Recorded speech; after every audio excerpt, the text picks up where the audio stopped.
The night is still, and as you settle into a place of quiet, you may imagine the gentle unfolding of history, moving slowly like a river under moonlight. We journey backward, not in haste, but in calm reflection, drifting across centuries, letting the past reveal itself layer by layer. This is a story of memory, of the ways human beings have tried to resist forgetting, of the fragile houses of wisdom we call libraries. Long before they became grand structures with endless shelves, they were small, delicate attempts to hold time in the palm of one's hand. And it is in those earliest attempts that the great story of the lost libraries begins. Let your thoughts drift first to Mesopotamia, the land between the rivers Tigris and Euphrates. It is here that humans learned to impress signs into wet clay, creating the earliest writing we know. The marks were small wedges, pressed by the angled tip of a reed stylus, repeated with patient rhythm, line after line. Imagine the sound of it, the faint, steady tapping of stylus against clay, like raindrops on soft earth. Each tablet carried meaning, a record of grain delivered, a hymn to a god, a list of kings, a contract, a myth. Writing was not yet ordinary, it was sacred, powerful, almost magical. To write was to fix breath into matter, to bind words to the earth itself. Picture a temple storehouse in one of those Mesopotamian cities. The walls are thick, keeping the air cool. Shelves of clay jars line the room, and within them are tablets, small, rectangular, brown, and heavy. They are stacked carefully, some sealed with the impression of cylinder seals rolled across their surface. The scribes who tended them worked in silence, their hands dusty with clay, their minds trained to recognize the wedge-shaped signs. Though these were not yet libraries in the sense we know, they carried the same purpose: to remember, to preserve, to gather the fragile thoughts of a civilization and shield them from the forgetting of time. From these humble beginnings rose something greater, the Library of Nineveh, one of the first true attempts to gather the world's knowledge into a single place. In the 7th century before the Common Era, Ashurbanipal, king of Assyria, ordered scribes to collect texts from across his vast empire. He was a warrior king, fierce in battle, but he was also unusual. He could read and write, and he valued learning. Under his command, emissaries gathered tablets from Babylonia, from Sumer, from every corner of the empire, and brought them to Nineveh. Imagine walking into the palace of Nineveh. Its walls are immense, carved with reliefs of lions, soldiers, and gods. Courtyards open into long corridors, and in one wing, you step into rooms filled with shelves of clay. The air is cool and dry. The smell of baked earth lingers, mingling with the faint scent of oil from lamps. Thousands upon thousands of tablets are arranged in careful order. Some are stacked horizontally. Others lean against one another, covered in faint grey dust. The signs upon them capture prayers, hymns, astronomical records, medical recipes, and myths. Here is the Epic of Gilgamesh, inscribed in firm strokes, recounting the journey of a king searching for immortality. Here are lists of kings reaching back into ages that blur into legend. Here are spells against sickness, instructions for rituals, and observations of the stars. Think of the scribes who worked here. By lamplight, they pressed stylus into clay with deliberate patience. The sound of their tools filled the quiet chamber like the steady rhythm of heartbeats. Each tablet was not only a record but a promise, a way to extend knowledge across generations, to make it last beyond the life of the one who wrote it. To hold a tablet was to hold the labor of countless hands and countless thoughts. But even the greatest collections cannot resist the flow of history. The Assyrian Empire collapsed, Nineveh was besieged and burned, and the library lay buried beneath rubble and ash. The city that once boasted grandeur fell silent, and for centuries the tablets slept beneath the soil. Yet clay, unlike papyrus or parchment, does not easily perish. And so, when archaeologists uncovered them in the 19th century, they found that thousands had survived. The library was broken, scattered, silent, but it was not gone. The voice of Ashurbanipal's scribes reached across millennia to speak again. From Nineveh, the story flows onward, carried by rivers of time to the land of Egypt. Here, the Nile wound its patient course, spreading life across the desert. Along its banks grew papyrus, tall and slender, which would become the writing material of an entire age. Papyrus sheets were cut, pressed, and smoothed into long scrolls, light and flexible, easy to carry but fragile in the face of fire, damp, or time. On them, Egyptians wrote hymns, rituals, chronicles of pharaohs, and tales of the afterlife. And in the city of Alexandria, on the Mediterranean shore, papyrus scrolls would be gathered into what became the most legendary library in history. Alexandria was a city of crossroads, founded by Alexander the Great, then ruled by his successors, the Ptolemies. It was a place where Greek and Egyptian traditions mingled, where traders and scholars from many lands crossed paths. In this city, the rulers dreamed of building a library that would gather all the world's knowledge. The Library of Alexandria, as it came to be known, was more than a storehouse. It was a vision, an ambition without bounds. Imagine standing in its halls. The ceilings are high, the floors of stone polished smooth by countless footsteps. The light of the sun streams through tall windows by day, while oil lamps flicker at night. Scrolls line the walls, filling shelves from floor to ceiling. The smell of papyrus and ink lingers in the air, mixed with the faint aroma of beeswax. Candles. Scholars walk quietly among the rows, their robes brushing softly against the stone. Some sit at desks, carefully unrolling scrolls, their eyes moving slowly over the columns of script.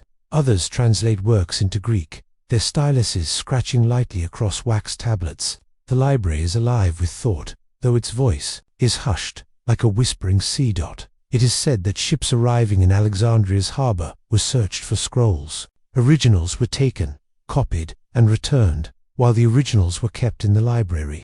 Whether this is truth or legend, it tells us something about the spirit of the place. The library's ambition was not to be merely one collection among many, but the collection, the place where every voice of the world could be heard. Imagine what those shelves may have contained: the poetry of Homer and Hesiod, the plays of Sophocles and Euripides, the histories of Herodotus, the mathematics of Euclid, the medicine of Hippocrates, texts from Babylon, Egypt, India, and perhaps even lands further still, knowledge of astronomy, geography, botany, engineering, and philosophy.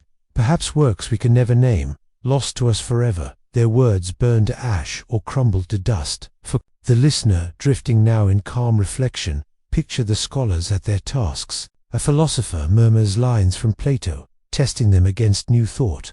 A mathematician inscribes numbers upon a wax tablet, tracing the shape of a proof.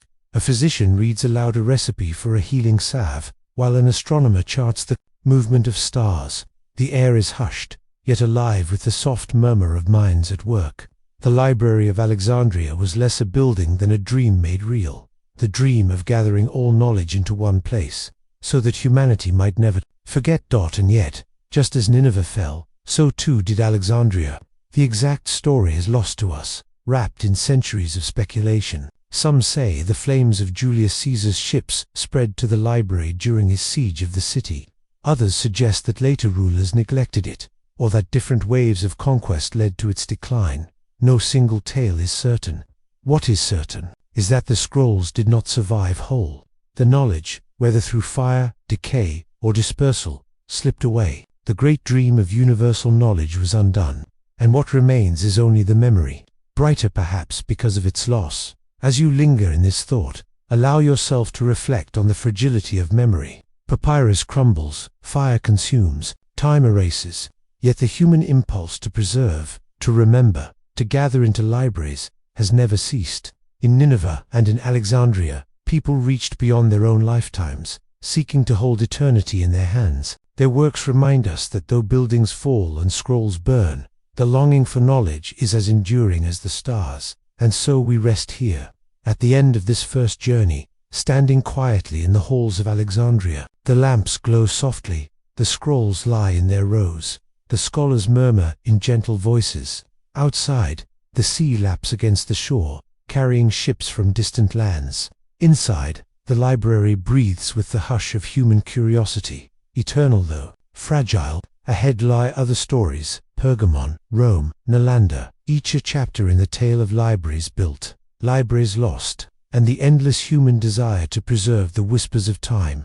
The story drifts onward, carried by the currents of time, leaving the shores of Alexandria behind. As the waves of history move, another city rises in vision and ambition, another library takes form, another dream of gathering wisdom takes shape. This is Pergamon, a city in Asia Minor, whose name became entwined with books, with parchment, and with the enduring struggle to preserve the voices of the past. Picture the city of Pergamon, as it stood in the 2nd century, before the Common Era, perched upon a steep hill above the plain. The Acropolis rises in terraces, crowned with temples and palaces. Marble glimmers in the sunlight, colonnades frame the sky, and the streets wind upward, filled with merchants, artisans, and scholars. High above them all, overlooking the world, below, the Library of Pergamon stood as a jewel of learning, rivaling Alexandria itself. Legend tells us that the rivalry between Alexandria and Pergamon was not only political but intellectual.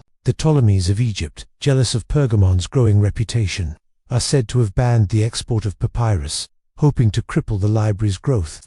Whether this tale is entirely true or only embellished, it reveals the intensity with which rulers valued knowledge. Knowledge was not only wisdom, it was power, prestige, a symbol of civilization itself. Deprived of papyrus, Pergamon turned to another material, parchment, made from carefully treated animal skins. Thinner, smoother, and more durable than papyrus, parchment could be folded and bound, creating codices that were sturdier than scrolls. From Pergamon, parchment spread outward, becoming the preferred medium of medieval Europe, carrying sacred texts, histories, and philosophies across centuries. Even in the very name parchment, we hear the echo of Pergamon, the city whose ingenuity turned necessity into legacy. Imagine standing within the Library of Pergamon.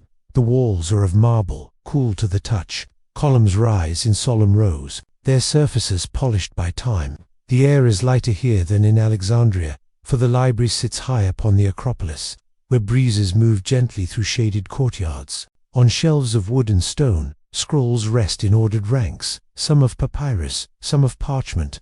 Their ends are painted in bright dyes, their titles written neatly upon tags. To walk among them is to walk among voices drawn from every corner of the known world. Here, scholars pace slowly, their sandals soft against the stone floor. They carry scrolls cradled gently, as though holding something fragile, alive.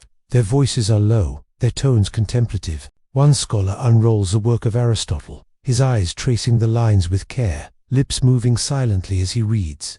Another consults the texts of medicine, noting remedies drawn from herbs, minerals, and practices inherited from older traditions. Another studies the histories of Herodotus or Thucydides, recording the deeds of kings and the battles of empires. Pergamon's rulers, like those of Alexandria, sought not only to collect, but to gather comprehensively, to make their city a beacon of learning. To imagine the library is to imagine a place where scrolls traveled across mountains and seas, carried by caravans and ships, brought by emissaries and scribes, translated and copied with care. It is to imagine a world where rulers measured their greatness not only in armies and temples, but in how many scrolls lay upon their shelves. And yet, as with all things, time moved onward. Pergamon, despite its beauty and ambition, fell into the orbit of Rome, and the library, like so many treasures of the Hellenistic age, passed into other hands. But parchment endured, carrying forward its gift of durability, and the dream of libraries endured, carried now to the city of Rome itself, where the grandeur of empire embraced the written word with equal ambition. Let us now drift into Rome, the heart of the ancient world, where roads stretched across continents, aqueducts carried water over mountains, and marble buildings gleamed beneath Mediterranean skies. In Rome, the library was not only a place for scholars, but a place for citizens, senators, and emperors. Here, libraries became public, open to those who sought knowledge. Symbols of Rome's greatness as much as its forums, baths, and theatres. Imagine entering a Roman library during the reign of Augustus. You walk through a portico lined with columns, the marble cool beneath your feet. Statues of gods and philosophers stand watch, their faces serene, their forms illuminated by shafts of sunlight. The air carries the faint scent of papyrus, mingled with wax from writing tablets, and the smoke of lamps flickering in bronze holders. Beyond the atrium, you step into the library itself, a rectangular hall divided into niches. In each niche are shelves, carefully constructed of wood, holding scrolls bundled neatly in their cases. Titles are marked on small wooden tags, and the works are arranged by subject: history, poetry, law, medicine, philosophy. The order is deliberate, for Rome valued system as much as spectacle. Against the walls, busts of writers and thinkers gaze outward, their stony eyes lending silent company to the readers within. At a desk sits a Roman scribe, carefully copying a text. His hand is steady, his eyes focused, his reed pen moving slowly across the papyrus. A senator enters, seeking a speech of Cicero to study before addressing the forum. A philosopher lingers over the words of Plato, murmuring lines softly under his breath. A young student consults a scroll of law, tracing its sentences with a finger as though memorizing each word. The library is not a place of noise but of stillness, a refuge from the bustle of the city outside. Rome built many such libraries, some in temples, others in public baths, others in private villas. To be wealthy was to own a library, to surround oneself with scrolls as symbols of refinement and culture. Yet Rome also believed in making knowledge accessible. Public libraries, funded by emperors and statesmen, opened their doors to citizens, allowing the words of Greece, Egypt, and Rome to be shared across the city.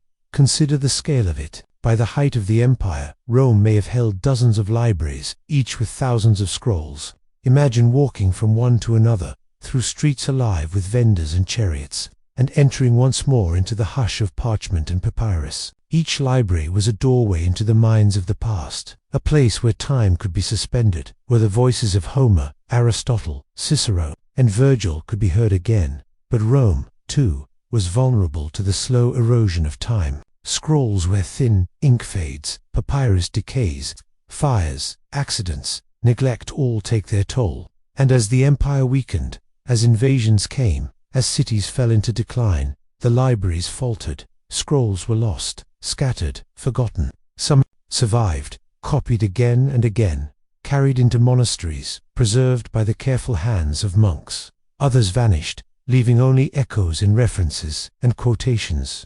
As you rest in this thought, picture the long arc of time. Pergamon's parchment, Rome's scrolls, Alexandria's papyrus. Each was a vessel for thought. Each sought to bridge the distance between past and future.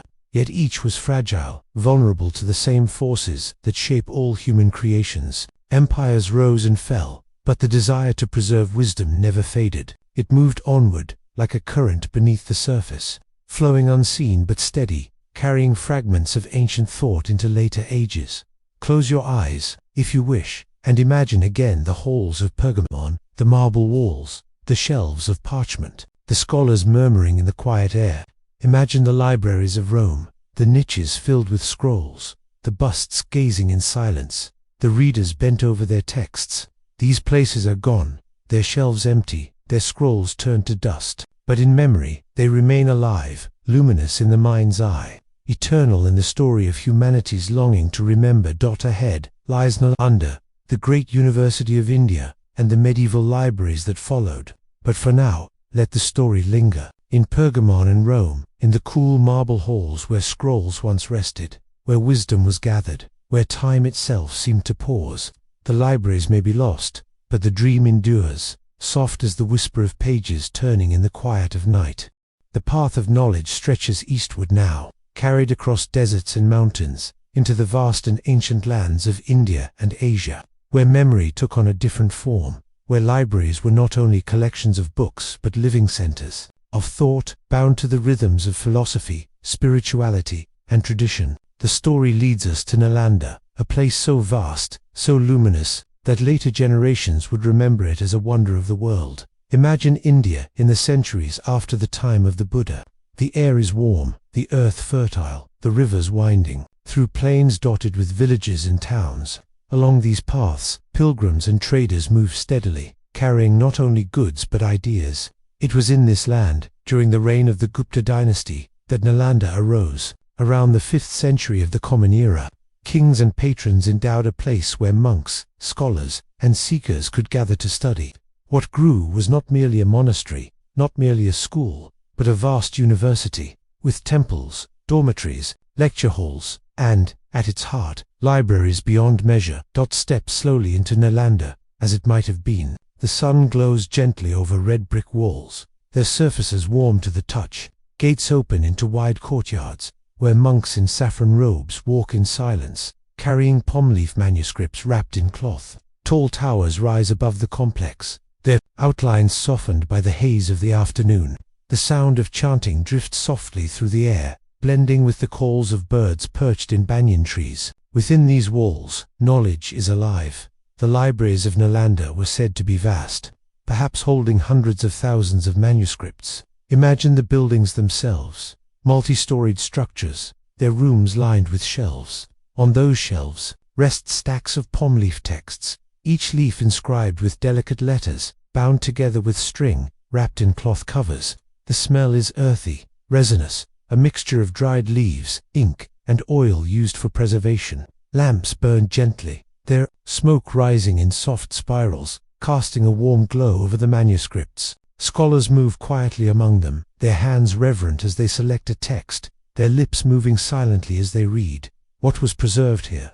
Texts on Buddhism, its sutras, its commentaries, its philosophies, works on medicine, detailing herbs treatments and the balance of body and spirit, texts on astronomy, describing the movements of planets and stars, mathematics, logic, linguistics, art, literature, all were gathered here, copied, studied, taught. Nalanda was not only a place of spiritual devotion, but of wide, generous inquiry, where the human mind sought to understand the world in all its forms. Scholars came from across Asia to study here. From China, pilgrims traveled great distances, crossing deserts and mountains to sit in Nalanda's halls. Xuanzang, a Chinese monk of the 7th century, described its wonders in careful detail. He spoke of thousands of monks studying together, of lectures given daily, of debates that lasted long into the night. He described the libraries vast, orderly, filled with treasures of thought. His words give us a glimpse of a place where learning was not hidden but shared, where knowledge was a living river flowing from teacher to student, from generation to generation. Imagine one of those evenings in Nalanda. The air cools as the sun sets. Lamps are lit in lecture halls, their flames flickering gently. A teacher sits upon a raised seat, surrounded by students seated on mats. The sound is soft but steady as the teacher recites lines from a sutra, explaining its meaning, unfolding its philosophy. The students listen with stillness, some taking notes upon palm leaves, others simply letting the words sink into memory. Beyond the hall, in the library, monks still read by lamplight, their silhouettes moving slowly across the walls. In every corner, thought is alive, luminous, unhurried, eternal. But Nalanda's greatness was not eternal. Like Nineveh, like Alexandria, it too met with silence. In the 12th century, invaders swept across northern India, and the libraries were burned. The towers that once held knowledge blazed for days, the palm leaves feeding the flames, their words carried upward in smoke. The scholars scattered, the voices stilled, and Nalanda fell into ruin. For centuries, it lay quiet, its walls broken, its courtyards filled with weeds, its memory surviving only in the stories of those who had once walked its halls. Yet even in ruin, Nalanda endures. Archaeologists uncovered its remains. The red brick walls, the foundations of monasteries, the outlines of libraries. Pilgrims still come, sitting in the silence of its ruins, imagining the voices that once filled the air. Nalanda reminds us again of the fragility of libraries, but also of their persistence. For though the manuscripts burned, the ideas traveled onward, carried by students, by translations, by memory. Nalanda's spirit flowed into the traditions of Asia, shaping Buddhism in Tibet, in China, in Japan, leaving traces that endure even now. From Nalanda, the story widens, flowing eastward to China, where caves in the desert once served as libraries. Of another kind, in the far reaches of the Silk Road, near the town of Dunhuang, Buddhist monks carved shrines into cliffs of sandstone. Within those caves, they painted walls with images of Buddhas, bodhisattvas, and celestial skies. And in some of those caves, they stored manuscripts, scrolls of paper, silk and parchment, hidden for safekeeping. For centuries, the caves remained sealed, the manuscripts untouched, until rediscovery in the early 20th century revealed a treasury of knowledge, sutras, poems, records, calendars, thousands of texts preserved in the dry desert air, waiting silently for a new age to read them. Imagine standing in one of those caves at Dunhuang. The air is dry, still cool. The light is dim, filtering softly through cracks. Shelves line the walls, stacked with bundles of scrolls, their ends painted red or black, their strings tied neatly. The silence is immense, yet alive with the presence of so many voices. To unroll one is to hear the faint echo of the monk who copied it, his hand steady, his mind calm, his devotion carried into each line of script. Though hidden, These texts endured, their sleep lasting nearly 1,000 years, until they could speak again. Further east still, in China's imperial courts, knowledge was also gathered. Emperors sponsored great collections, Confucian texts, copied and recopied, histories compiled with diligence, philosophies debated with care. The imperial libraries were not always safe. Some were destroyed in wars, others lost in fires, yet the effort to preserve was never abandoned. The Confucian classics, the histories of dynasties, the records of astronomy and medicine, all were preserved across centuries, becoming the backbone of a civilization's memory. And in India, beyond Nalanda, other centers of learning flourished. Taxila, for example, an earlier city of knowledge, where philosophy, medicine, and the arts were taught. Students gathered from across the region, learning not only texts but crafts, skills, and ways of life. Though the libraries of Taxila are less well remembered, their spirit fed into the long tradition that culminated in Nalanda and beyond.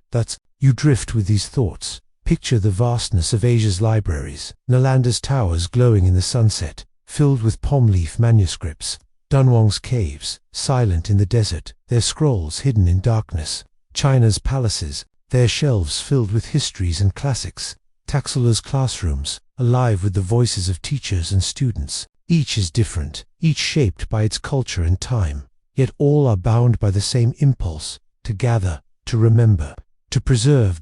Close your eyes and imagine yourself walking slowly through these places, the bricks of Nalanda warm beneath your hand, the manuscripts lined neatly upon wooden shelves, the quiet coolness of a cave at Dunhuang, its walls painted with golden Buddhas, its scrolls resting in shadow, the polished wood of a Chinese study, the smell of ink, the faint rustle of silk as a scholar unfurls a text. In each place, the air is filled with stillness, with reverence, with the weight of memory. And though many of these libraries were lost, by fire, by neglect, by conquest, their voices echo still. Nalanda's manuscripts may have burned, but its students carried knowledge to other lands. Dunhuang's scrolls may have slept for centuries, but when they awoke, they spoke again. China's collections may have faltered, but the Confucian classics endure, studied still today. Nothing is entirely lost, so long as memory persists, so long as we tell their stories, so long as we close our eyes and listen for the faint turning of pages in the quiet of the night. The story of libraries drifts onward now, carried across deserts and seas, to the heart of the medieval world. As empires rose and fell, as cities flourished and faded, the impulse to gather knowledge, to preserve, and to expand, did not fade. It simply moved, like a river, flowing into new lands. And in one of the most remarkable chapters of human history, that river found a home in the Islamic Golden Age, where scholars built libraries that became bridges between past and future. Us begin in Baghdad, a city founded in the 8th century, designed with vision, built with grandeur, and destined to become a beacon of learning. Imagine Baghdad in its early centuries, a circular city, its walls gleaming, its streets filled with markets, gardens, and mosques. Traders from across the world arrived here, bringing silks from China, spices from India, glass from Rome, and, just as precious, manuscripts carrying the wisdom of Greece, Persia, India, and beyond. At the center of this city stood a place that would be remembered as the House of Wisdom, or Beit al-Hikmah, founded under the Abbasid caliphs. It was not a single building but a vast institution, part library, part academy, part translation center. Step gently into this place in your imagination. The air is warm, filled with the faint fragrance of ink and parchment. Shelves line the halls, filled with manuscripts in Arabic, Greek, Syriac, and Sanskrit. Scholars move quietly between them, carrying scrolls, whispering in low voices. In one corner, a translator bends over a table, carefully copying a Greek text into Arabic. In another, mathematicians sit in debate, their wax tablets covered in diagrams and numbers. The House of Wisdom was alive, not only with preservation but with transformation, turning the knowledge of the past into the foundations of the future. The library here was immense. Texts from the Greeks, Plato, Aristotle, Galen, Euclid, were translated into Arabic. Works of Indian mathematics and astronomy were copied and studied. Persian traditions of medicine and philosophy found a home on its shelves. Every manuscript added was not just preserved, but integrated into a living tradition, discussed, critiqued, and expanded.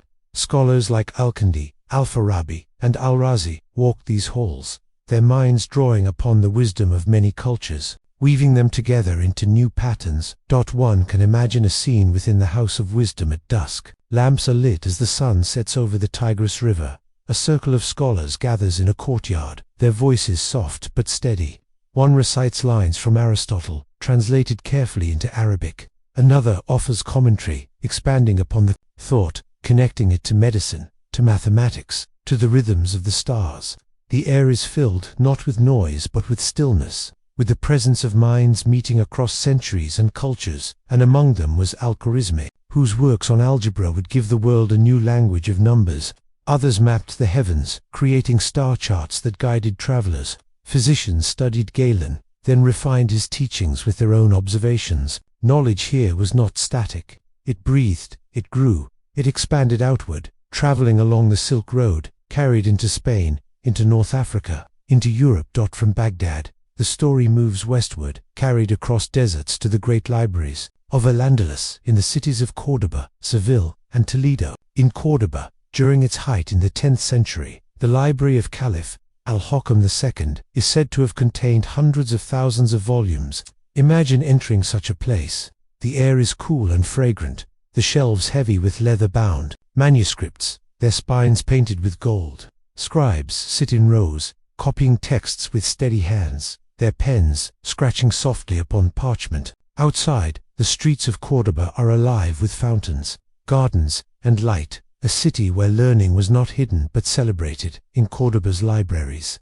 the wisdom of many worlds gathered again. Works from Baghdad arrived here, translated into Latin and Spanish. Greek philosophy, Indian mathematics, Persian medicine, all mingled with the thought of Muslim, Jewish, and Christian scholars working side by side. In this environment, libraries were not simply places of storage, they were bridges across faiths and languages, allowing ideas to move freely, to spark new questions, to inspire new creations. Picture yourself in one of Córdoba's reading halls. The walls are decorated with geometric patterns, their colors soft and balanced. A scholar in flowing robes unrolls a manuscript, tracing the lines with his finger as he reads aloud. Another listens, nodding slowly, then adds his interpretation. A Christian monk nearby takes notes, preparing to carry these ideas back across the Pyrenees. In this shared silence, in the turning of pages, the future of Europe begins to stir. And still further south, in Cairo, another great library arose, the Dar al-Hikmah, or House of Knowledge, founded in the Fatimid era. Here too, texts gathered, copied, and preserved.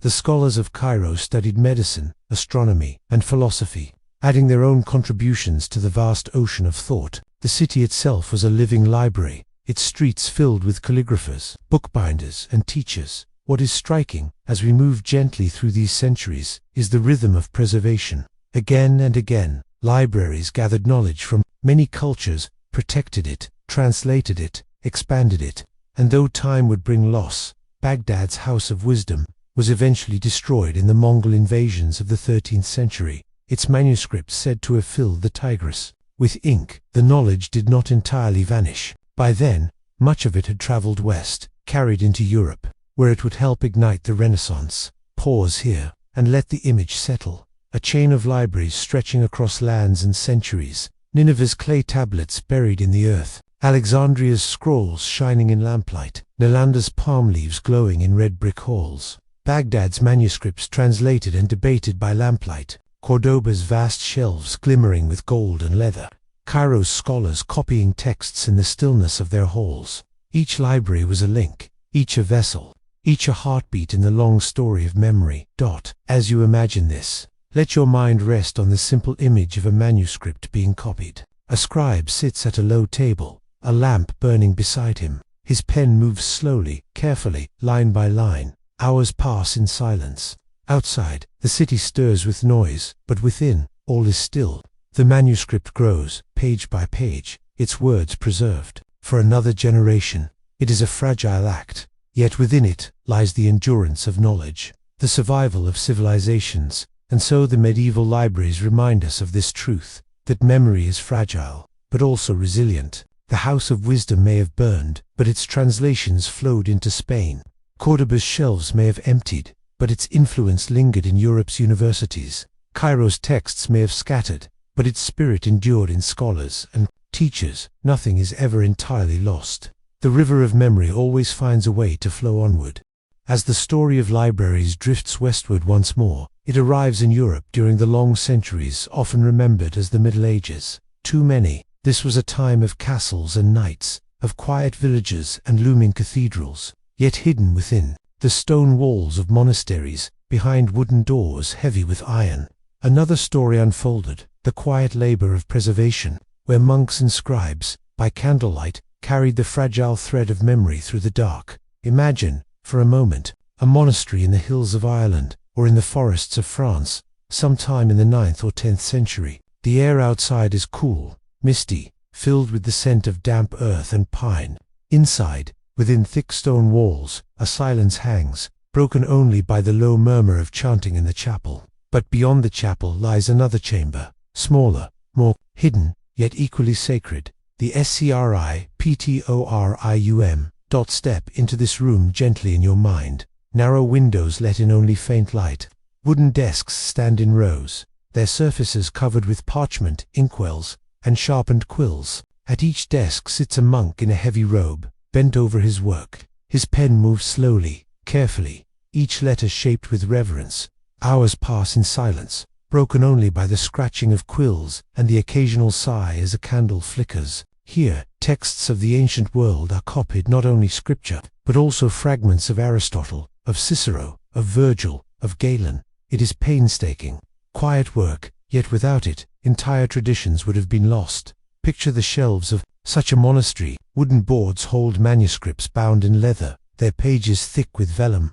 The spines are not decorated but plain, their titles written in simple script. To lift one is to feel its weight, both physical and spiritual. The ink is dark, the letters ornate, sometimes illuminated with gold leaf and colors, forming delicate vines and figures in the margins. Each book is precious, each one the work of months or years.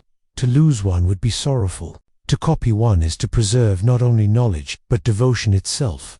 Monastic libraries, though small by the standards of Alexandria or Baghdad, were immense in their significance. They were sanctuaries of memory, keeping alive texts that might otherwise have disappeared forever.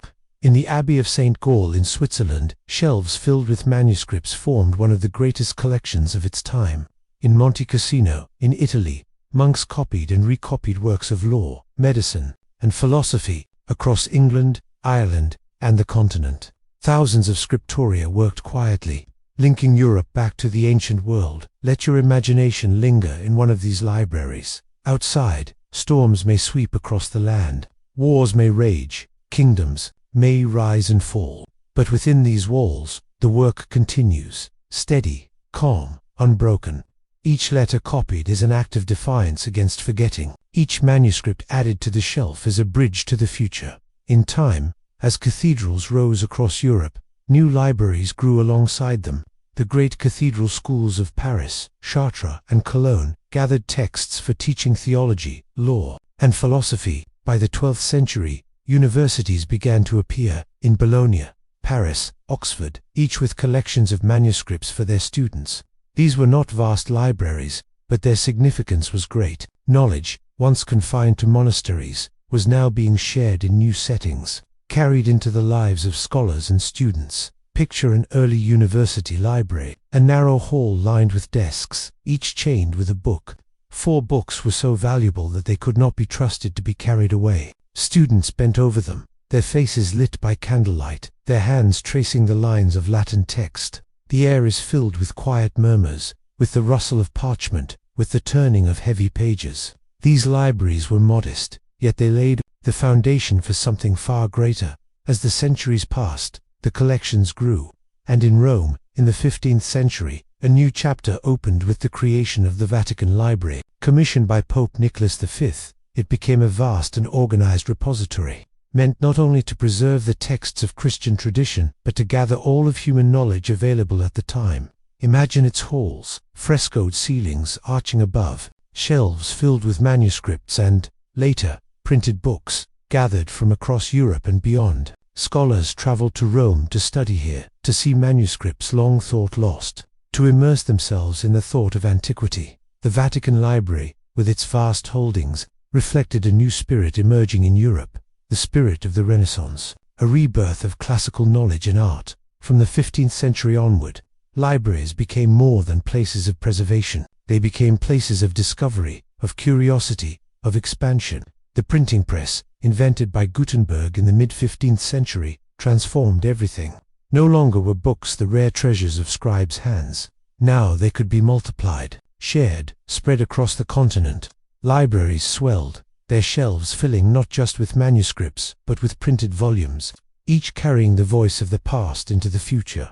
Imagine standing in a Renaissance library. The architecture is grander now. Marble floors, tall windows letting in light, ceilings painted with scenes of wisdom and learning. Shelves rise high, filled with leather-bound books stamped with gold. The air smells of ink, parchment, and polished wood. Scholars wander among the shelves, pulling down volumes of Aristotle, Plato, Galen, or Augustine, reading not only in Latin but in Greek, newly rediscovered. The atmosphere is no longer one of secrecy or scarcity, but of abundance, of awakening. Yet even as the Renaissance dawned, the memory of loss lingered. Scholars dreamed of the great libraries of the past, of Alexandria, of Nineveh, of Nalanda, and sought to rebuild in their image. Collections expanded, manuscripts were hunted across monasteries and courts, and the ancient texts, once thought gone, were brought back into the light. Libraries became not just places of quiet preservation, but symbols of human aspiration, reflections of a belief that knowledge could shape the future. Pause here, and let the images merge in your mind. The dim glow of a candlelit scriptorium, where monks bend in silence, copying letters into the night. The chained books of an early university, their pages heavy, their words hard-won. The soaring halls of the Vatican, filled with painted ceilings, and shelves of leather-bound books. The movement is slow but steady, like a river deepening its course. Memory has survived another age. The voice of the past is still heard, still whispering through the rustle of pages. And so, through the Middle Ages and into the dawn of modernity, libraries endured. Small at first, fragile, hidden in stone monasteries, then larger, growing with cathedrals, with universities, with the Vatican, then wider still, expanding with the printing press, spreading books into every corner of Europe. What began as fragile threads has become a web, stretching outward, carrying memory into a new age. Let this thought drift with you, soft and calm, that even in times of darkness, there are always hands that carry the flame. A monk in a cold scriptorium, a student in a dim hall, a scholar in a Renaissance library. Each is part of the same story, the same gentle act of remembrance. And in that act, libraries lived, libraries endured, libraries grew. The river of memory flows now into a new age, a time when Europe stood at the threshold of transformation.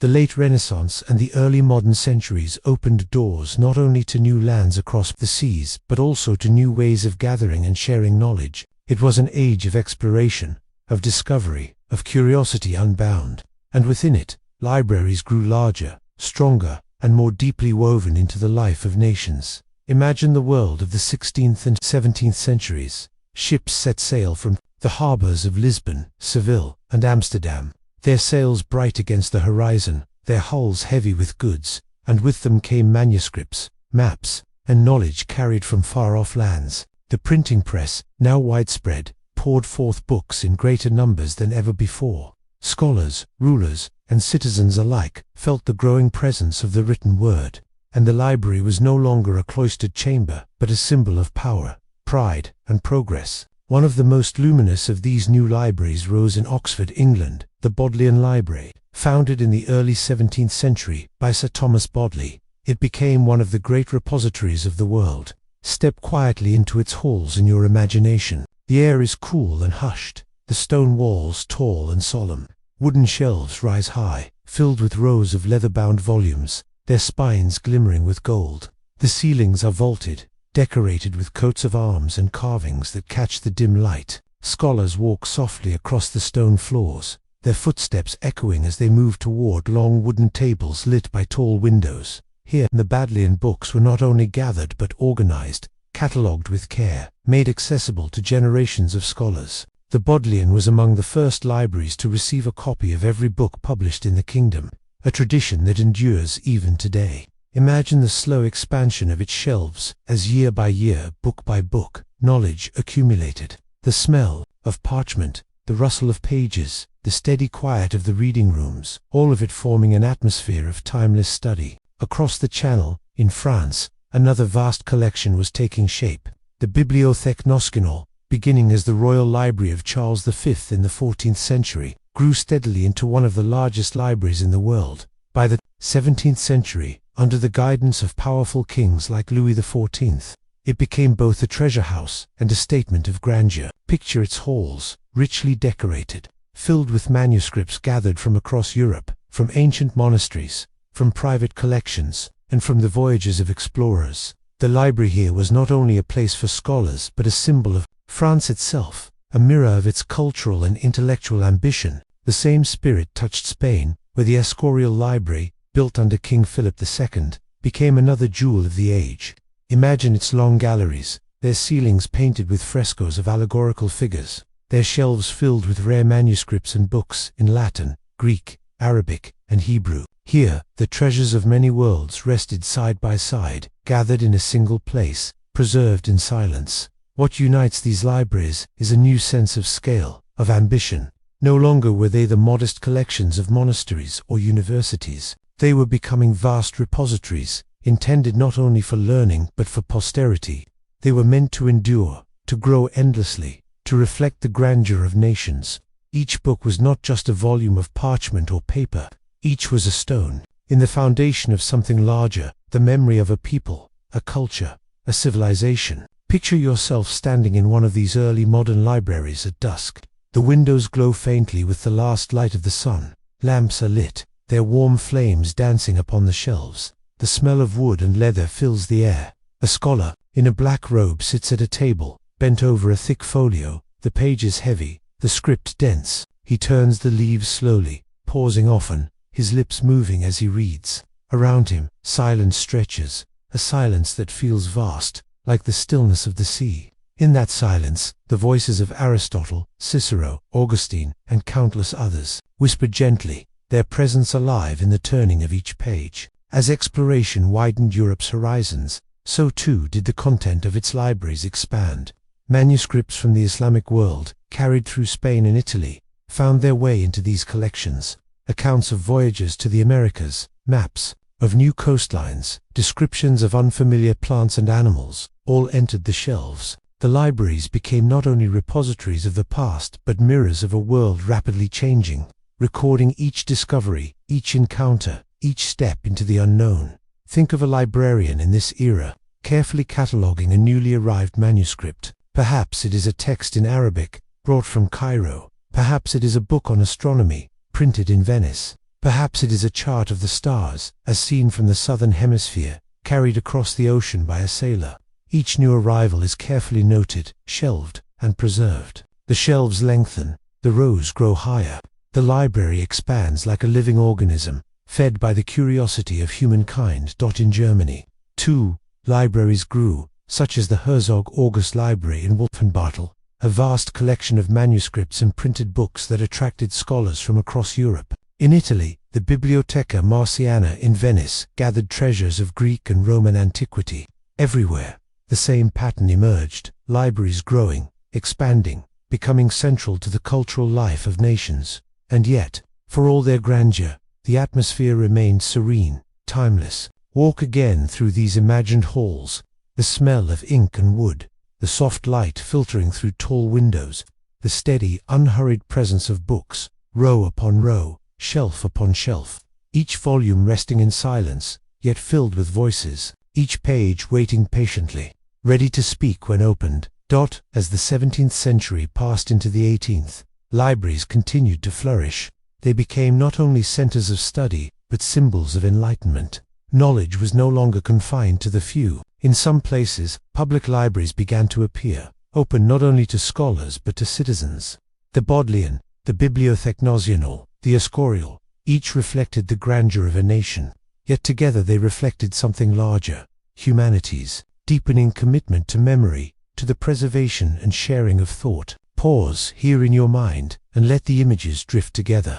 ships sailing across oceans, their hulls filled with books and manuscripts, libraries rising in stone and marble, their ceilings painted with allegories of wisdom, scholars bent over folios, their pens scratching softly, their minds immersed in the voices of the past. The world was widening, and so too were its libraries, carrying memory forward into a new age of light. The story of libraries flows now into the age we call the Enlightenment, a time when reason, curiosity, and the pursuit of universal knowledge began to take center stage in human affairs. Across Europe, from Paris to Vienna, from London to Berlin, men and women gathered in salons, in academies, in universities, speaking quietly of philosophy, of science, of history, of the vastness of the world and the intricacy of the human mind. The light of inquiry spread, and with it, the libraries of this age took on new purpose, new form, new meaning. Imagine the mid-18th century, a time of candlelit gatherings, of powdered wigs and velvet coats, of carefully bound books placed upon polished shelves. A scholar in Paris walks slowly into a reading room, the faint glow of lamps illuminating the vaulted ceilings.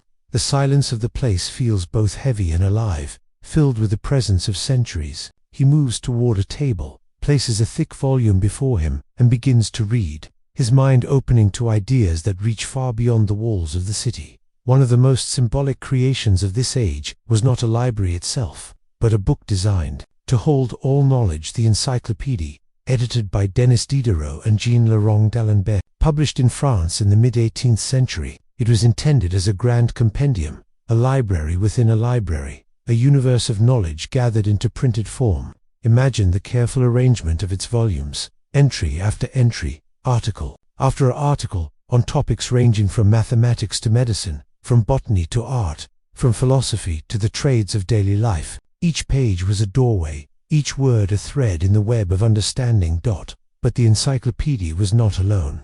Across Europe, the desire to gather, to catalogue, to preserve, and to share knowledge grew steadily. Libraries reflected this spirit, expanding in both size and accessibility.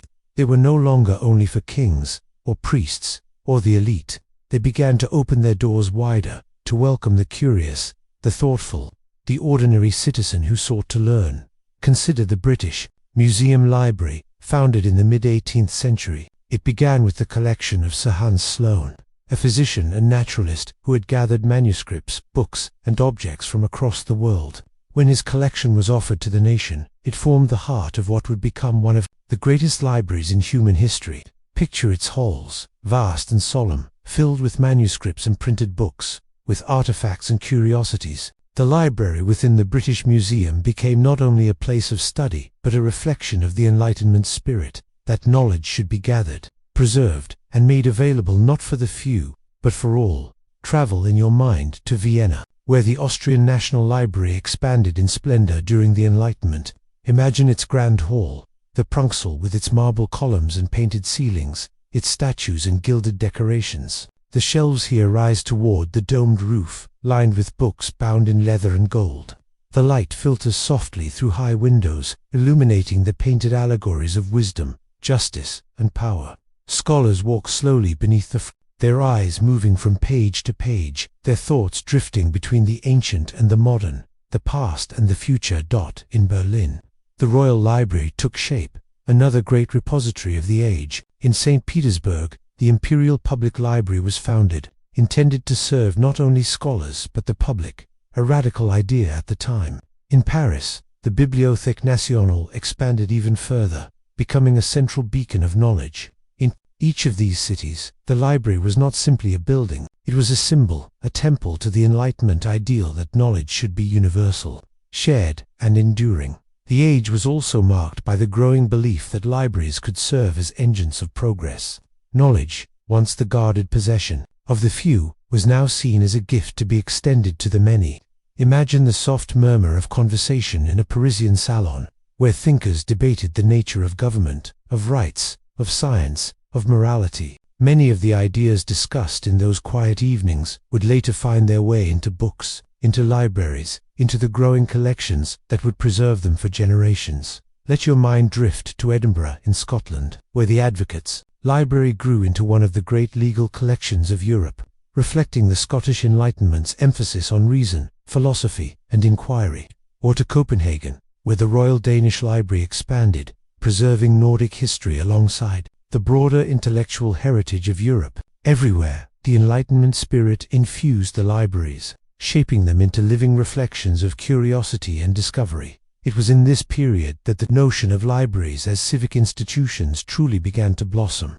In England and America, the idea of subscription libraries took hold, institutions supported by members who pooled their resources to acquire books. These libraries brought learning to merchants, artisans, and citizens who might never have had access before. Imagine a small reading room in Philadelphia, lit by candles, with shelves of books carefully arranged, and ordinary townspeople seated together in quiet concentration, their minds reaching outward into the wide world of thought. In these settings, the library became more than a collection of books. It became a shared space of discovery, a communal resource, a well of understanding open to all who sought to drink from it. The silence of the reading room was no longer only the silence of scholars, but the silence of a diverse people, each engaged in the gentle act of learning, of reading, of imagining. Pause for a moment in that silence. Hear the faint turning of a page. Feel the cool smoothness of the table beneath your hands. Smell the leather of the bindings, the faint must of paper. Above you, perhaps a painted allegory gazes down, reminding you of wisdom, of justice, of knowledge itself. Around you, shelves stretch endlessly, filled with the voices of the past and the hopes of the future. The Enlightenment libraries were more than repositories.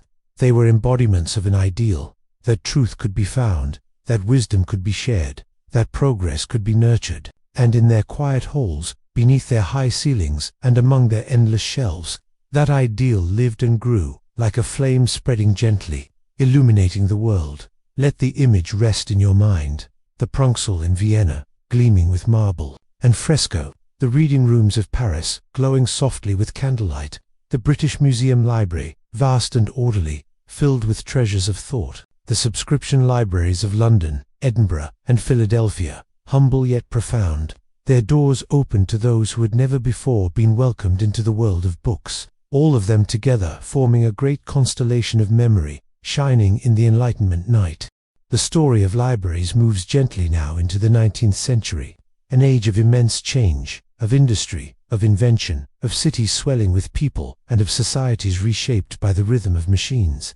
It was an age of railways and steamships, of telegraphs and factories, of printing presses running faster than ever before. And it was in this age of transformation that the library, too, transformed, finding a new role as a truly public space, a place where knowledge became not only the possession of the elite, but the shared inheritance of the many. Imagine a city in the early years of the 19th century, its streets alive with the sound of carts and carriages, its air filled with the smoke of chimneys and the hum of new industry.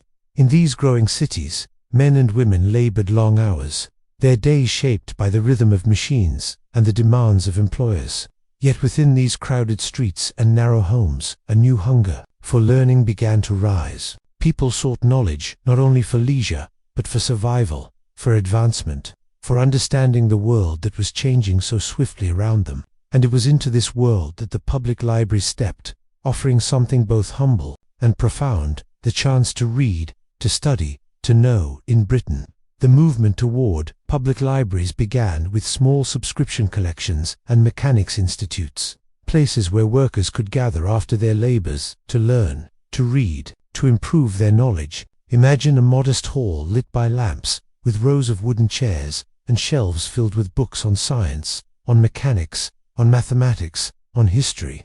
The air is faintly scented with ink and wood. Here, a blacksmith reads about metallurgy. There, a young apprentice studies geometry. The quiet hum of turning pages fills the room. These early institutes reflected the growing belief that knowledge should not be locked away, but shared, that education could uplift the many rather than enrich only the few. The Public Libraries Act of 1850 in Britain marked a turning point. It allowed towns and cities to establish free libraries funded by local taxes, accessible to all. Imagine the sense of wonder as ordinary people, many for the first time, walked into grand reading rooms filled with shelves of books, lit by tall windows, and warmed by the quiet presence of learning. The act gave shape to a new idea of the library, not as a treasure hoarded, but as a gift offered, open to the entire community. Cross the ocean now, in your imagination, to the growing cities of the United States. Here, too, the need for libraries was deeply felt. Immigrants arrived from distant lands, carrying their hopes and their traditions into crowded streets and tenement houses. Factories grew, schools expanded, and the young nation felt the urgency of education and the spread of knowledge. It was in this context that Andrew Carnegie, a man who rose from poverty to wealth, gave the world one of the greatest legacies in library history. Carnegie believed that knowledge could transform lives, as it had transformed his own. In the late 19th and early 20th centuries, he funded the creation of more than 2,000 libraries across the United States and beyond. From New York to small towns in the Midwest, from Scotland to Canada, from South Africa to India. Imagine the opening of one of these libraries in a quiet American town, a new brick building with broad steps, tall windows, and shelves waiting to be filled. Children walk through the doors, their eyes wide with wonder. Farmers come in from the fields to read newspapers and agricultural journals. Workers, weary from long days, sit down to read books of history, literature, or science. In each place, the Carnegie Libraries stood as beacons, promising that knowledge belonged to all, regardless of wealth or class. In Boston, the Boston Public Library had already set a precedent in the mid-19th century, calling itself the People's Palace. Its motto declared that free to all was not just an aspiration but a promise. Imagine walking into its grand reading room, the Bates Hall, with its vaulted ceilings, its long rows of wooden tables, its tall arched windows letting in soft daylight. The space feels like a cathedral, but a cathedral of knowledge, where silence is reverent not because of ritual, but because of respect for learning. The rows of readers sit quietly, turning pages, their minds traveling to distant lands and times. The New York Public Library followed, its doors opening in 1911 with marble steps, lions carved in stone, and reading rooms that seemed to stretch endlessly. Yet even before this grand institution, smaller public libraries were rising throughout the cities and towns of America, often modest in size, but immense in impact.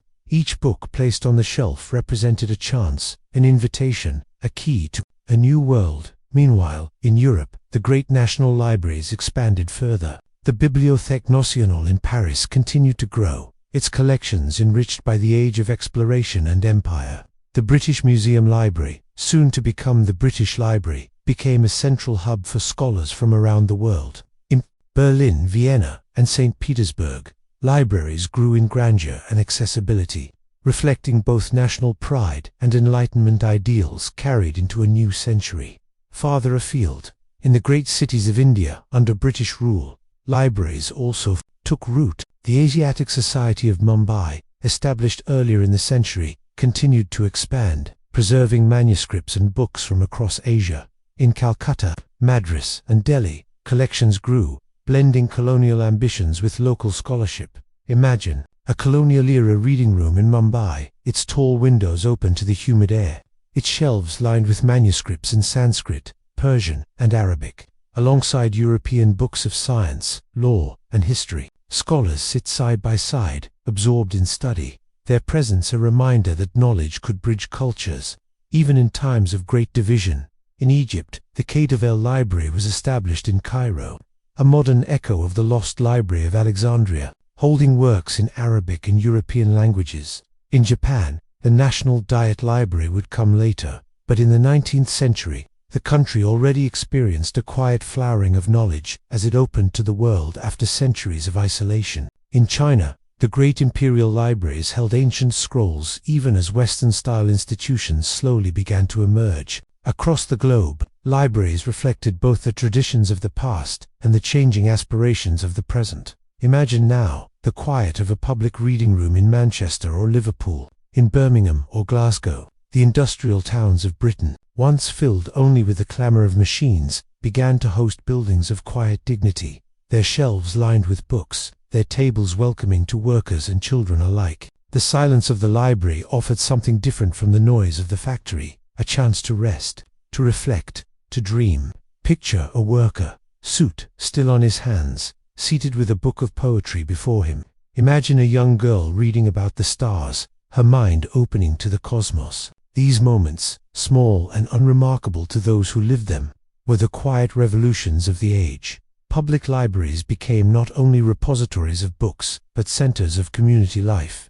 Many offered lectures, exhibitions, and classes. They became places where citizens gathered not only to read, but to learn together, to share ideas, to take part in the growing sense of civic culture. The library, once the guarded domain of kings and scholars, had become a common treasure, woven into the fabric of ordinary lives. That as you rest in the flow of this story, imagine the arc of the journey so far, from the clay tablets of Nineveh, to the papyrus scrolls of Alexandria, to the parchment of Pergamon, to the burning ruins of Rome, to the vast halls of Nalanda, to the candlelit rooms of the Enlightenment, and now, in the 19th century, to the bustling cities of industry, where new buildings rose not for emperors or for priests, but for the people, for anyone who wished to walk through the doors and take a book from the shelf. The silence of the library remained, but it was a new kind of silence, not the guarded silence of exclusivity, but the shared silence of democracy. The rustle of turning pages was now the sound of many hands,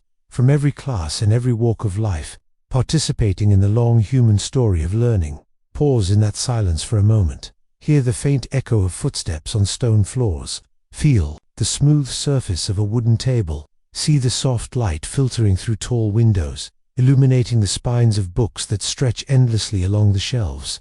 Around you, others sit in quiet concentration, their faces calm, their thoughts drifting through worlds of history, science, poetry, and imagination. The room is filled, not with noise, but with presence, the presence of countless minds opening together, in harmony, in peace. Thus the 19th century gave us something enduring, the vision of the library as a public good, a universal inheritance, a palace open to all, free to all, welcoming to all. And from this vision, the libraries of the modern world would grow, carrying the light of knowledge into the centuries ahead. The story of libraries enters the 20th century, a time of extraordinary progress and unimaginable upheaval, an age of invention and discovery, but also of conflict and destruction on a scale the world had never before seen. The library, that quiet sanctuary of words and memory, found itself shaped by the great tides of this century. At times it stood as a beacon of hope, at times as a fragile survivor of chaos, at times as a resilient institution determined to preserve what humanity had gathered.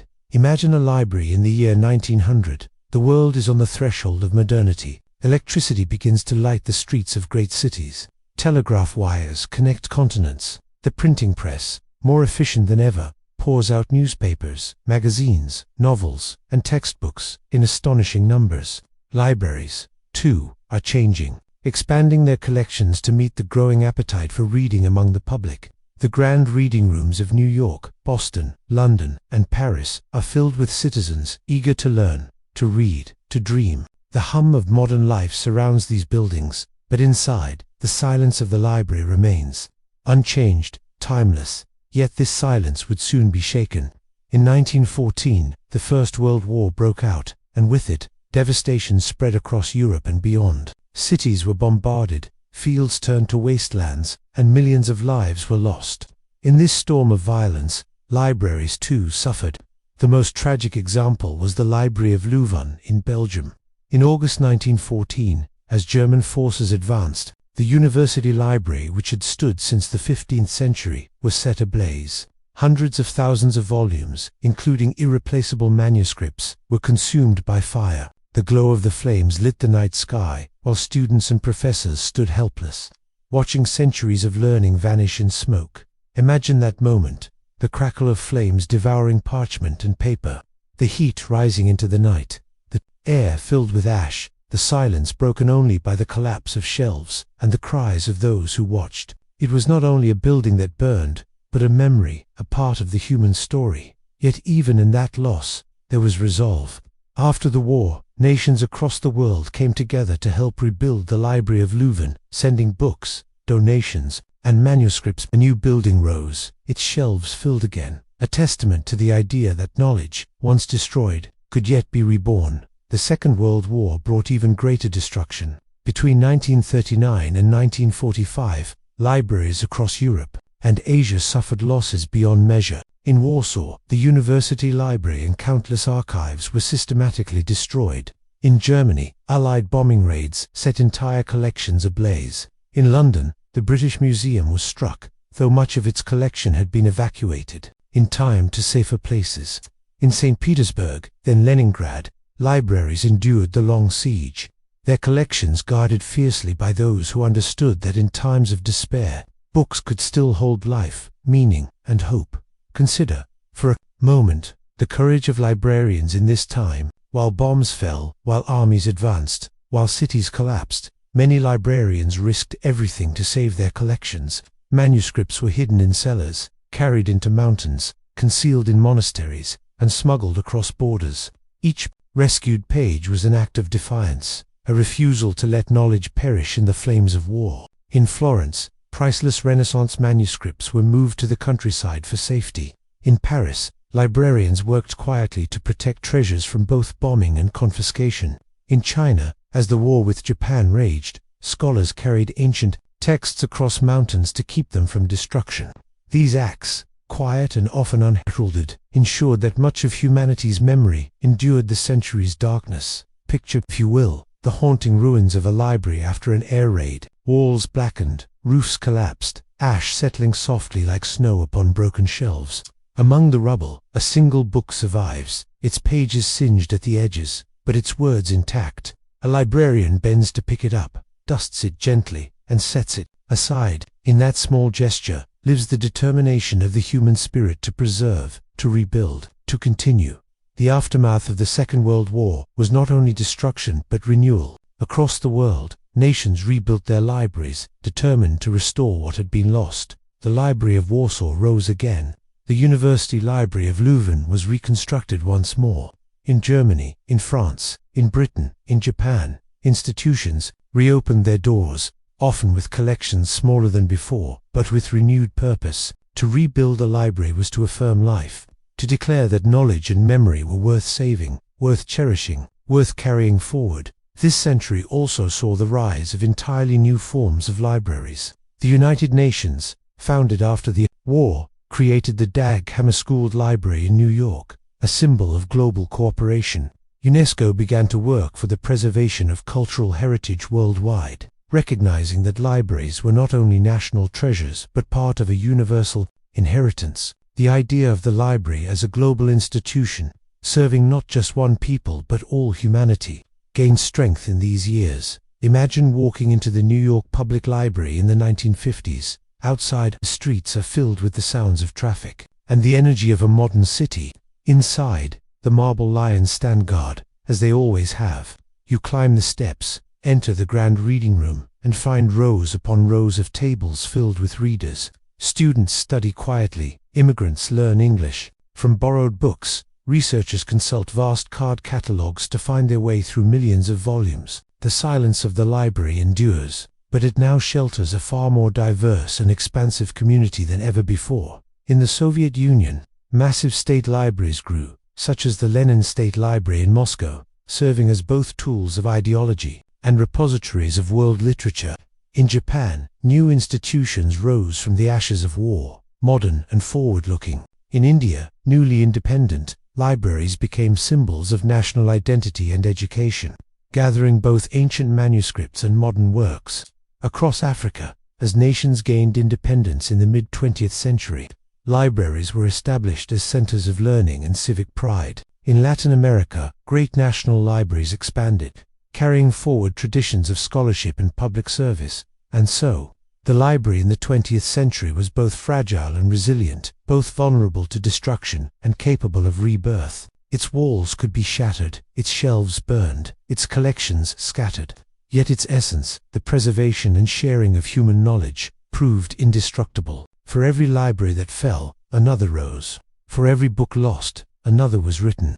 For every silence broken by flames, another silence was restored in rebuilt halls, where readers once again turned pages in peace. Pause here, and imagine that. Silence. The wars have ended. The rubble has been cleared. A new library stands where the old one fell. Its doors open to the people. Its shelves filled with books once again. A child walks in, opens a volume, and begins to read. The cycle continues. The story flows forward. The silence of the library, fragile yet enduring, carries on into the modern age. The story of libraries drifts now into the final decades of the 20th century and onward into the 21st, an age of rapid transformation, of new technologies, of shifting ways of preserving and sharing human knowledge. The hum of the printing press, once the most powerful engine of words, was joined by the soft glow of computer screens, the quiet clicking of keyboards, the silent storage of data across invisible networks. The library, ancient in origin, yet always evolving, entered this digital age not with the sound of destruction, but with the calm expansion of possibility.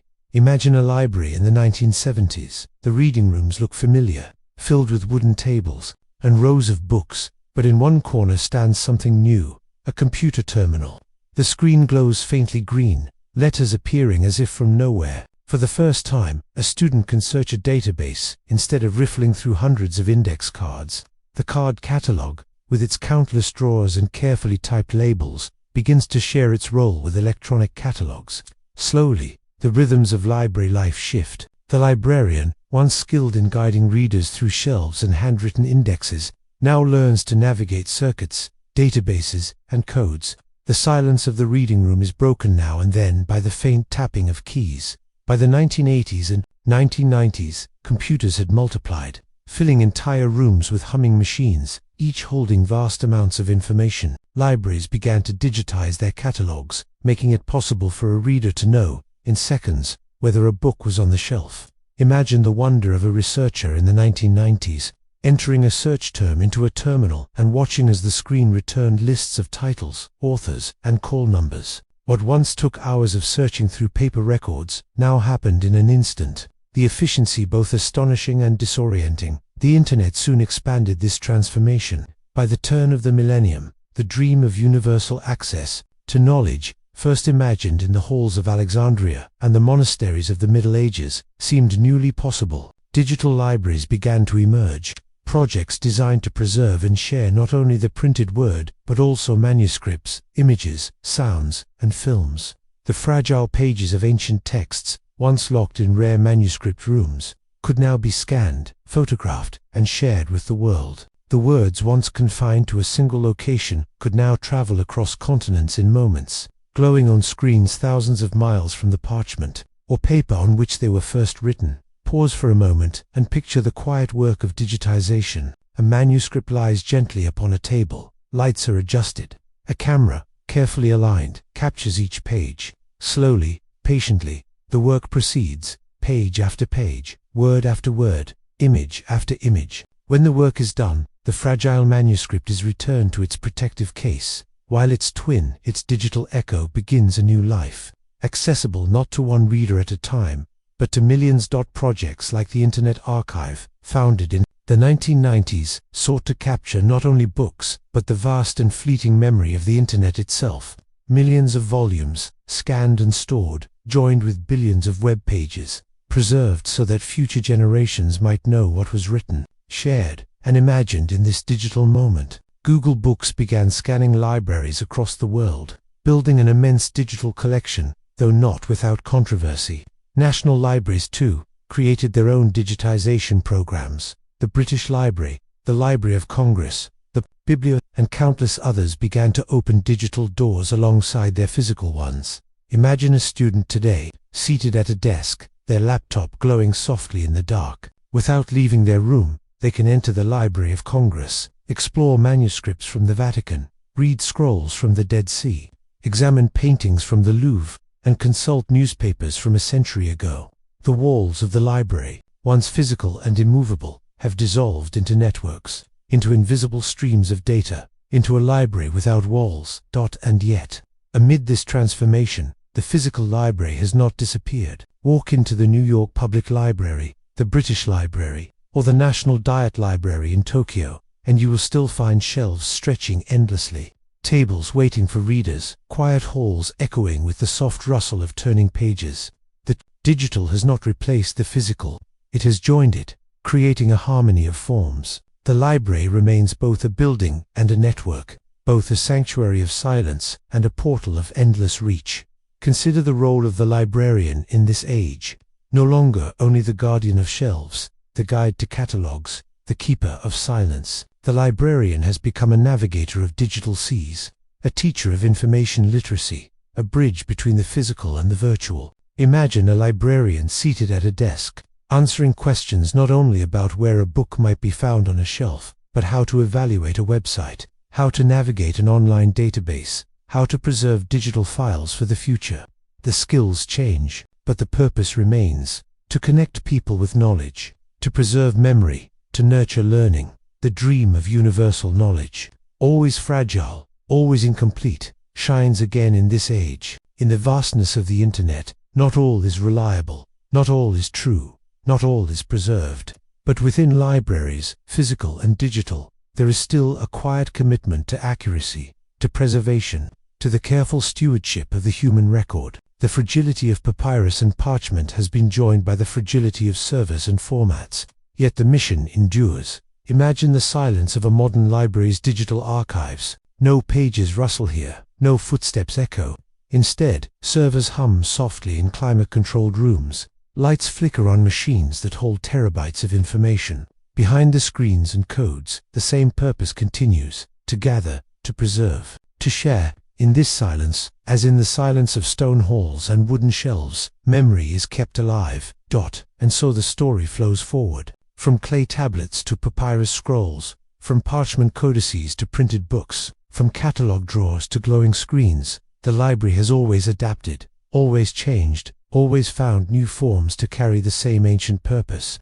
In the digital age, its walls have dissolved, but its silence remains. Whether in the echoing hall of a national library or in the quiet glow of a student's laptop at midnight, the library endures, as calm, as steady, as essential as it has ever been. Pause here. Picture yourself in such a place. You sit in a modern library. Around you are shelves of books, but also screens, terminals, wireless signals, invisible yet ever present. The silence is the same as it has been for thousands of years. Someone turns a page, someone else taps softly on a keyboard. Knowledge, in all its forms, flows around you. You are part of it, a reader among readers, a memory among memories. The library, ancient and modern, physical and digital, surrounds you, protects you, welcomes you. The story of the lost libraries has carried us across thousands of years, through countless landscapes of memory and silence.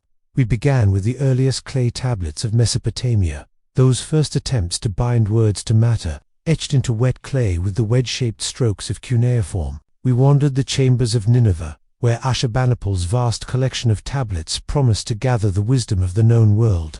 We walked the marble columns of Pergamon, where parchment gave new durability to the written word. We drifted through the fabled halls of Alexandria, where scholars once dreamed of a universal collection, a library without limit. We crossed to India, to the serene courtyards of Nalanda, where learning was not only preserved but lived, where monks and travelers carried knowledge like sacred fire.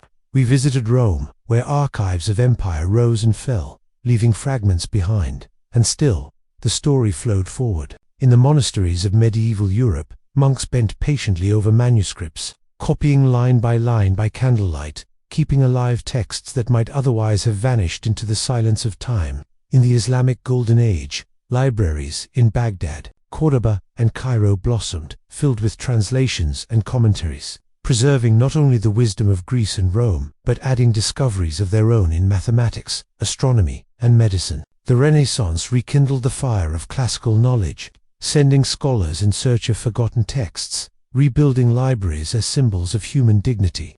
The Enlightenment spread these treasures further, birthing great public collections, open to all who sought them. We then traced the story into the modern age, the great national libraries of Europe and America, the philanthropic efforts of men like Carnegie to build libraries in towns and villages, the transformation of libraries into spaces not only of storage but of community, and finally, into the digital age, where the glowing screen carries within it the echoes of parchment and papyrus, and where the dream of universal access to knowledge flickers again, fragile yet luminous.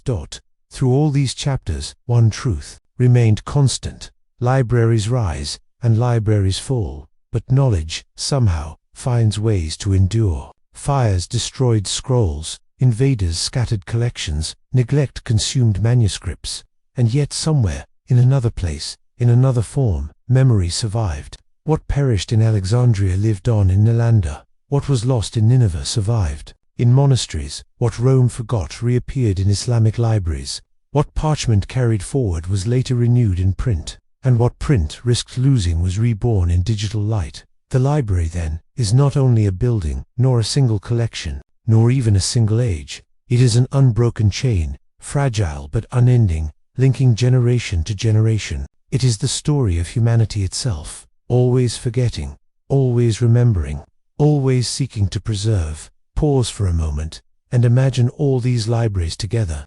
Picture a vast, endless hall, beyond time and place, where the scrolls of Alexandria sit beside the clay tablets of Nineveh, where Nalanda's palm-leaf manuscripts share space with the illuminated pages of medieval monks, where Pergamon's parchment rests near the books of Renaissance scholars, and where digital servers hum quietly in the corner, preserving billions of voices. In this eternal library, nothing is lost, everything is remembered, and silence holds it all in peace. And yet, the story is not complete. Libraries still face threats, the fragility of digital formats, the pressures of conflict, the indifference of neglect. But just as in ages past, there are always guardians of memory. Librarians, archivists, scholars, and readers themselves continue the chain, each one a silent link in the preservation of knowledge. The task is never finished, and perhaps it never can be. But this, too, is part of the beauty, that humanity continues to try, generation after generation, to gather, to preserve, to remember. As we close this journey, reflect on what libraries truly are. They are more than shelves and walls, more than scrolls and books, more than servers and screens. They are sanctuaries of silence, mirrors of the human spirit, reflections of our need to remember. They hold not only words but lives, not only knowledge but hope.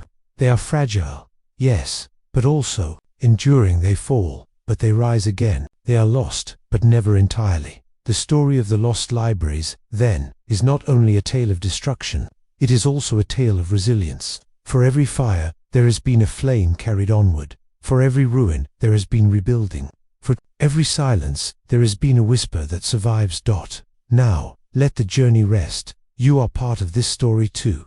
Every time you read, every time you remember, every time you value a word or a story, you continue the chain. The libraries of the past live within you, within us all. Close your eyes and picture once more the endless shelves of that eternal library. The light is soft, golden, steady. The silence is deep, welcoming. Somewhere, a page turns, slowly, gently, and then stillness. All the words of the world rest there, waiting, safe, at peace. And so we end. The story of the lost libraries of the ancient world and the found libraries of the present is the story of humanity itself, fragile yet enduring, finite yet infinite, always remembering, always seeking, always dreaming. May their silence accompany you now, as you drift into rest, carried on the gentle currents of memory.